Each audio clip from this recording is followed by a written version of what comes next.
नमस्कार, मी आबा माळकर. आपण पाहत आहात लक्षवेध. मंडळी, एक खळबळजनक बातमी म्हणा, माहिती म्हणा, काल उजेडात आली.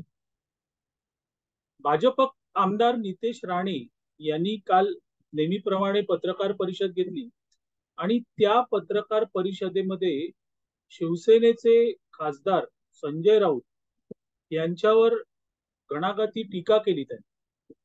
ही टीका करताना नितेश राणे म्हणाले की संजय राऊत यांच्याकडून स्वप्ना पाटकर यांना धमकी देण्यात आलेली आहे. तसंच स्वप्ना पाटकर यांच्या घरावर काल रात्री म्हणजे परवाच्या दिवशीच्या रात्री बाटल्या फेकण्यात आल्या. आता या स्वप्ना पाटकर कोण? तर स्वप्ना पाटकर या सुजित पाटकर यांच्या पत्नी आहेत आणि त्या त्यांचा रोल असा आहे की त्या पत्रावाला चाळ जो भ्रष्टाचार झालेला आहे त्याच्यामध्ये महत्वाच्या साक्षीदार आहेत आणि त्यांना धमकवण्याची ही कृती झालेली आहे आणि त्यामुळे संजय राऊत हे अडचणीत आलेले आहेत. संजय राऊत 24 डिसेंबरला तुरुंगात जातील असंही नितेश राणे यांनी सांगितलं. मंडळी, हा आरोप म्हणा किंवा ही टीका म्हणा अतिशय गंभीर आहे. कारण स्वप्ना पाटकर यांना शिव्या घालताना संजय राऊत यांची व्हिडिओ क्लिप मध्यंतरी व्हायरल झाली होती आणि त्यावरून संजय राऊत यांच्यावर जोरदार टीकाही झाली होती. स्वप्ना पाटकर यांनी स्वतः पोलिसांना सांगितलं की मला धमकवण्यात येते. स्वप्ना पाटकर या पत्रावाला चाळ भ्रष्टाचारात माफीचा साक्षीदार तो साक्षीदार आहेत, माफीचा साक्षीदार नाही, साक्षीदार आहेत आणि त्यामुळे त्यांना धमकवलं जाणं हे खूप गंभीर आहे. अर्थात त्याची दखल मुंबई पोलीस घेतील एवढं निश्चित. पण या ठिकाणी संजय राऊत यांचं नाव या संपूर्ण प्रकरणात पुढे येणं हे गंभीर आहे. कारण संजय राऊत हे पत्रावाला चाळ प्रकरणामध्ये एक आरोपी म्हणून मानले जातात.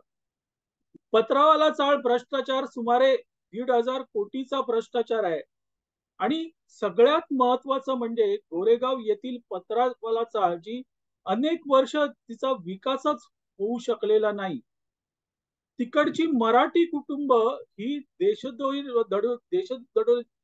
लागलेली आहेत आणि त्यांच्यासाठी उबाटा सेना काय करते हा सगळ्यात महत्वाचा राजकीय प्रश्न त्यातून उपस्थित झालेला आहे. संजय राऊत हे त्या संपूर्ण प्रकरणामध्ये आरोपी मानले जातात.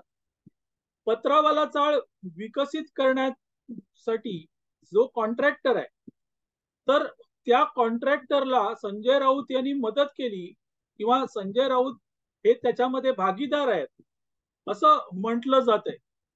आणि अशा वेळेस त्या पत्रावाला चाळ भ्रष्टाचाराचा सध्या तपास सुरू आहे आणि तो तपास सुरू असताना साक्षीदाराला धमकावणं ही अतिशय गंभीर अशी बाब आहे.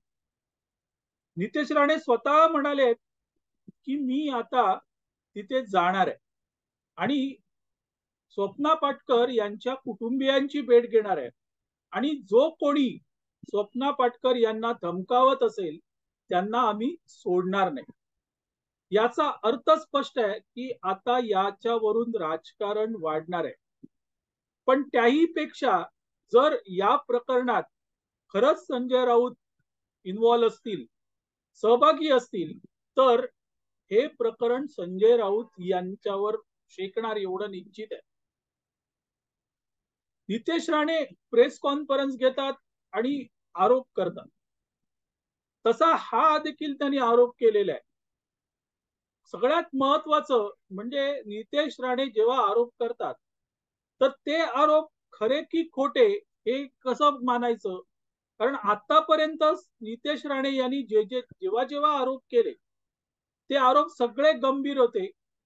पण त्या आरोपाच्या विरोधात मानहानीचा दावा कोणीही दाखल केला नाही आणि त्यामुळे ते आरोप खरे आहेत असं मानावं लागतं. पत्रावाला चाळ प्रकरण किंवा स्वप्ना पाटकर प्रकरण हेही देखील तसंच आहे. आणि नितेश राणे यांनी सरळ आव्हानच देऊन टाकलेलं आहे की हे प्रकरण मी आता सोडणार नाहीये.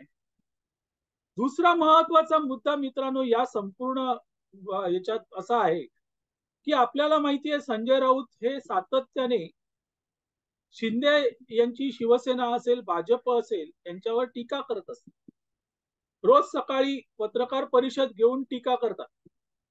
मात्र त्यांच्या पुढे काय वाढून ठेवलेलं आहे याची कल्पनाच त्यांना नसते.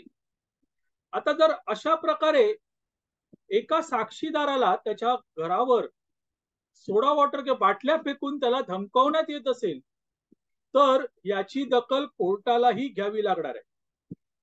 संजय राऊत हे सध्या जामिनावर बाहेर आहेत आणि अशा वेळेस त्यांचा जामीनही त्यातून रद्द होऊ शकतो आणि तो जामीन रद्द झाला तर निश्चितच संजय राऊत हे पुन्हा तुरुंगात जातील. हे काय मी वेगळं सांगायला नको. एकंदरीत संजय राऊत हे अडचणीत आहेत. दुसरीकडे आदित्य ठाकरे आणि खुद्द उद्धव ठाकरे देखील अडचणीत आहेत. आदित्य ठाकरे यांचं ते दिशा सालियन सुशांत सिंह राजपूत हे प्रकरण त्याच्यामध्ये आदित्य ठाकरे यांचं नाव घेतलं जातं आणि ते प्रकरण सध्या कोर्टात आहे आणि कोर्टातून पुन्हा ही केस पुढे येणार आहे.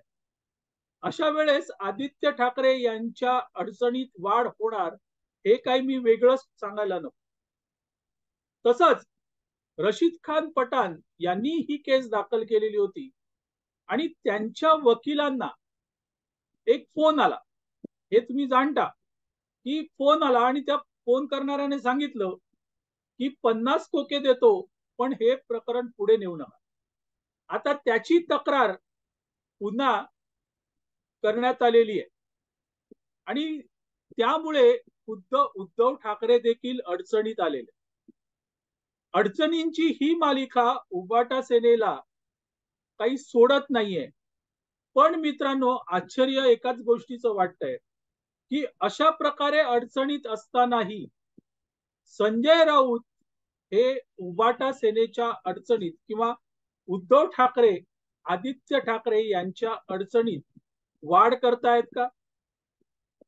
आताच या गोष्टीबद्दल सांगणं कठीण आहे. पण निश्चितच एक मात्र निश्चित आहे की हे पत्रावाला चाळ प्रकरण जे आहे या प्रकरणात संजय राऊत हे अडचणीत येऊ शकतात जर नितेश राणे यांचे आरोप किंवा टीका खरी असेल.